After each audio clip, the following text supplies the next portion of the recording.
Assalomu alaykum. Это жалпыұлттық жиналысқа қатысушылар. Свой доклад я назвал «Национальные интересы Казахстана во внешней и внутренней политике через призму современной исторической ситуации». На днях произошло событие, которое стало фактически ключевым в истории Казахстана за весь период независимого развития. Подписание президентами 3 стран договора по созданию Евразийского экономического союза вызвало сильнейший всплеск политического самосознания в нашей стране. Это неудивительно, потому что вопрос стал о важнейшем богатстве народа Казахстана по суверенитете и независимости. Сказать, что общество прошло за эти дни и продолжает проходить сильнейшую ценностную мировоззренческую связку, это не сказать ничего об эмоциях людей. И это касается не только неких отдельных кругов общества. Под прессом собственного личностного выбора оказались не только простые граждане, не влияющие на логику развития событий, но и участники, так сказать, непосредственной конструкторы интеграции. Я не говорю о президенте страны, в большей степени это касается тех представителей руководства государства, кто в эти дни был вынужден выступать и переступать через свое «я», и это непросто. Такие люди действительно есть, и они еще будут. Процесс стремительного взросления нашего народа происходил на фоне событий в Украине, что, несомненно, подогрело во многие разы эмоциональную сторону восприятия евразийской интеграции.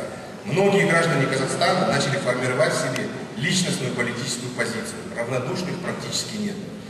Кто-то попал под обаяние российской пропаганды, кто-то соглашается с западной трактовкой событий, но большинство наших сограждан уже так или иначе приходит к пониманию, что во всем этом сложнейшем геополитическом котле, где буквально насмерть столкнулись интересы всех глобальных игроков, нужно разглядеть свою собственную позицию, позицию гражданина Казахстана, позицию нашей страны.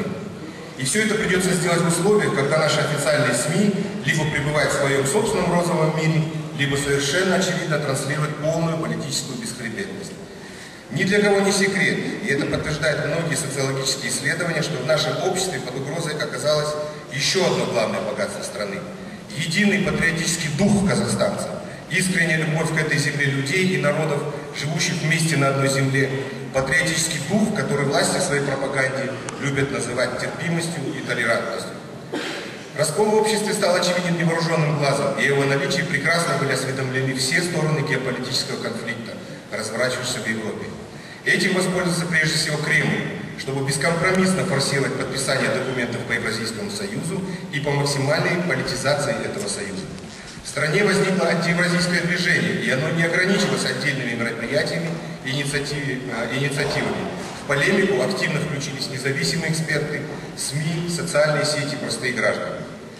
Вначале идея сопротивления евразийской интеграции захватила умы в основном казахов, придерживающихся позиции националистического толка, но практически сразу движение перешло этнические границы. Многие люди стали понимать, вопрос утери независимости и тех условий, на которых это происходит, по меньшей мере невыгодны любому гражданину страны ни с точки зрения прагматизма, ни с точки зрения моральных и политических ценностей, принятых в сегодняшнем Казахстане. В такой ситуации на поверхность политической повестки дня поднялось несколько вопросов. Одним из них является то, что зарубежные имперские силы готовы воспользоваться любой формой протестности, которая могла бы расшатать стабильность нашего государства. Оппозиция оказалась в двойственном положении. Наше общество сегодня буквально кипит от социального протеста. Причем этот протест касается большинства, если не всех сфер нашей жизни. Об уровне и разнообразии этого протеста свидетельствует наше общегражданское собрание, которому суждено перерасти в общенациональное движение. Сумма протестных настроений говорит о том, что народное возмущение готово вылиться в самой активной форме, в том числе и в той, которую принято сегодня называть Алам или Майдан. В подавляющем большинстве этот протест вызван тем, что власти страны относятся к проблемам людей не просто с невниманием, а с полным пренебрежением, словно говорят: мы продолжаем жить как хотим, а вы продолжаете существовать в своих жалких проблемах, и вы ничего не можете изменить. При этом власти словно снимают с себя ответственность за то, что активные действия протестного движения могут сделать наше государство максимально уязвимым для внешнего имперского вмешательства. Таким же образом снимал с себя ответственность господин Янукович, сегодня позорно отправленный в отставку, истории на фоне того, как его народ борется за свой суверенитет. И эта борьба уже давно перешла в вооруженную стадию. Наш народ все чаще и настойчиво спрашивает и требует ответа, как сегодняшняя власть защищает основу нашего существования, наши национальные интересы страны и ее народа. Причем защищает не только во внешней политике, не только в том, что касается судьбы суверенитета. Национальные интересы формируются внутри страны, потому что исходят не от абстрактных стратегий 2030 и 2050, а из жизненных конкретных интересов граждан и их проблем.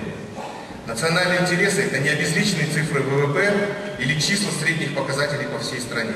Это то, как конкретный гражданин чувствует себя каждый день, какова его уверенность в завтрашнем дне, как он ведет бизнес, какие книги читает и какой телеканал смотрит. И в состоянии ли он участвовать и влиять на такую сложную сферу, как внешняя политика. В последнее время мы можем видеть, по многим направлениям наш народ занят исключительно выживанием среди собственных проблем. Причем он с каждым днем понимает, что источником их возникновения явилось в свое время именно безответственное отношение властей к национальным интересам внутри страны. И осознавая это, власти не просто стремятся решить и компенсировать свою негативную ответственность и негативную роль, а наоборот, начинают старательно формировать у людей комплекс неудачников, культивируют в них озлобленность и отчаяние, чувство безысходности в целях лишь алчной бюрократии. Поэтому главным вопросом, который вынесли на поверхность событий горячего кризиса в Украине и во всем мире, это вопрос формулирования и исследования национальных интересов, исходящих из формулированных уже непосредственно с обществом. Сегодня мы, будучи общенациональным собранием общегражданским, мы должны начать формулировку этих основных ценностей, ценностей нашего существования, нашего настоящего и нашего будущего. Для чего нужен такой уровень рассуждения отдельным гражданам? В первую очередь, чтобы в условиях определения своей личной политической позиции, даже в сложнейших геополитических вопросах, обладать собственной шкалой ценностей, на которую опирается он сам, его сосед и любой казахстанец, проживающий даже далеко-далеко отсюда. Не может быть настоящего единения на основе иллюзорных ценностей. Пора прекратить эксплуатировать казахстанский патриотизм так, как эксплуатируются сегодня природные богатства страны и его народа. Геополитический конфликт, возникший в Европе и теперь распространившийся на весь мир, говорит об одном – изменения будут и в нашей стране. Они неизбежны. Поэтому перед гражданами Казахстана стоит еще вопрос преемственности ценностей. Проще говоря, что следует оставить из текущего положения вещей, а с чем безжалостно расстаться. Необходимо признать, что за годы бессменного правления Назарбаева было создано много позитивного. Это заслуга не только президента, как любят утверждать его клевреты, а заслуга народа, специалистов, профессионалов и энтузиастов. Сегодня мы видим, олигархическое, узкосословное, бюрократическое содержание политической системы исказило даже то позитивное, что оставалось. И этот позитив продолжает исчезать катастрофическими темпами на наших глазах. Даже если позитив существовал, он исчезает, как вода, проходящая сквозь пальцы.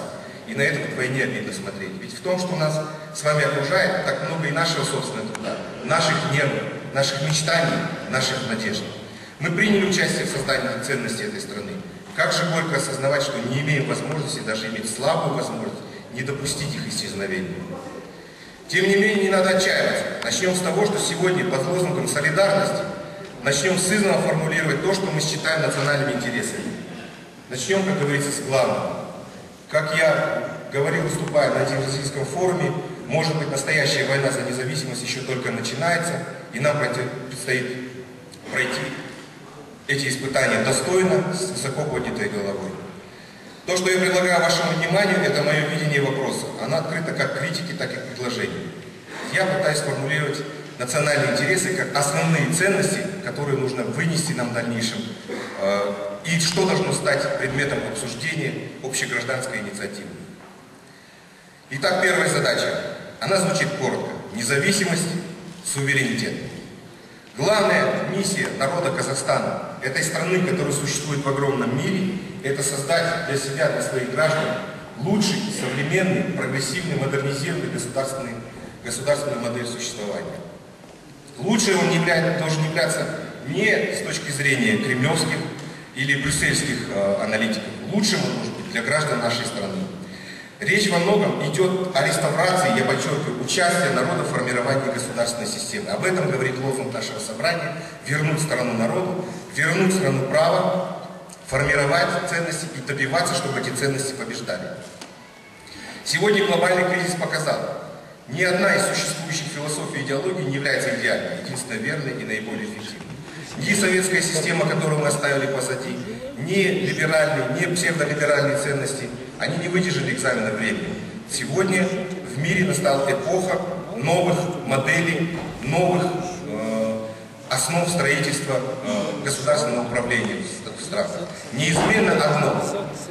Европейские ценности демократического развития, прав человека и его свобод, взаимоотношения гражданского общества с государством, умение квалифицированно делегировать свои права и свободы своим государственным руководителям, представителям органов, делается на основе демократических ценностей. Почему я это подчеркиваю? Потому что автократы многих государств, в том числе и наш авторитарный режим, всегда используют понятие особого пути страны в том, чтобы закрыть глаза именно на эту часть демократии, оправдывая таким образом свои олигархические и прочие корыстные стремления. Мы должны избавиться от сословности, феодализма и социальной несправедливости. Равенство должно быть во всем, перед законом, реальное равенство возможностей, а не экономика племянников. Не уравниловка, а действительно равные возможности для каждого человека, который и работает в конкурентной среде, который, между прочим, не стремится конкурировать, а хочет нормального поступательного развития своей жизни. Каждый день и так на протяжении всех лет, на которые он живет.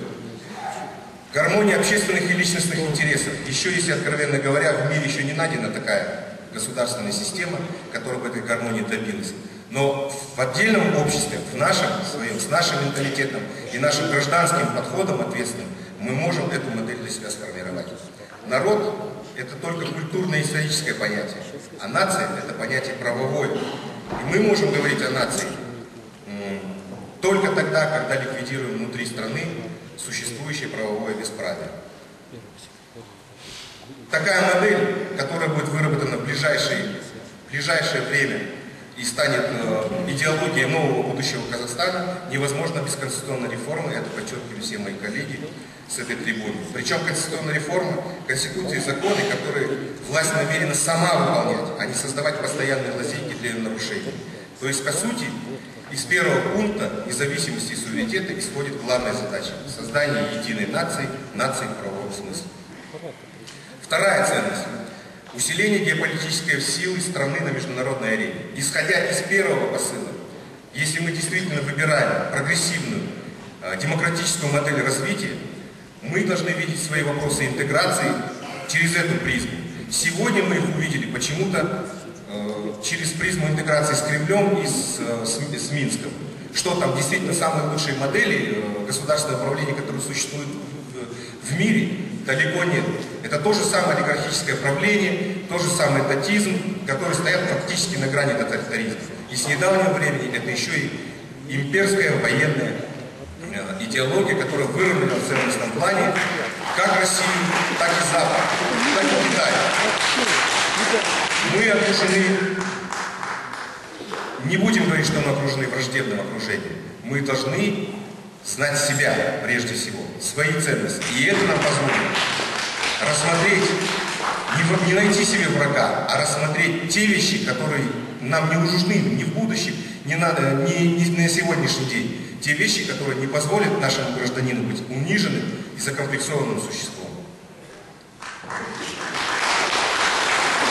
К сожалению, надо сказать, что это определенный этап. И, к сожалению, наше гражданское общество оказалось незрелым. Мы не смогли противостоять, будем объективны, не смогли противостоять тому течению явлений, которое предложила нам Ахурда. А Ахурда не удосужилась нас спросить, и, надо сказать, вполне заслуженно. Я думаю, создание сегодняшней общегражданской инициативы положит этому конец.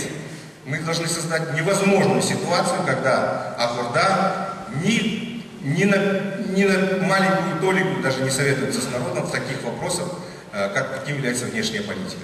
Что такое забрать у народа внешнюю политику? Показали нам наши братья в Украине, показали в Кыргызстане. Они своей кровью добиваются того, на чем мы должны учиться. Мы должны быть благодарны за это.